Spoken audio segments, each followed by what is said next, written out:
بعض النساء عندها قناعة إن الست اللي مش نظيفة في بيتها، اللي بتسيب مطبخها يضرب يقلب، هي دي الست اللي بتتقدر في البيت، وهي الست دي اللي ليها وضعها.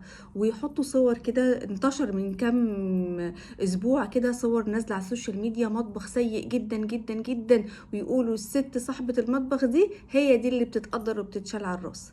من امتى يا جماعة الست اللي مش نظيفة هي اللي بتتقدر وبتتشال على الراس؟ أكم من مشاكل كتير حصلت في بيوت، وحصل انفصال بسبب عدم نظافة الزوجة، سواء في بيتها أو في نفسها نظافتها الشخصية.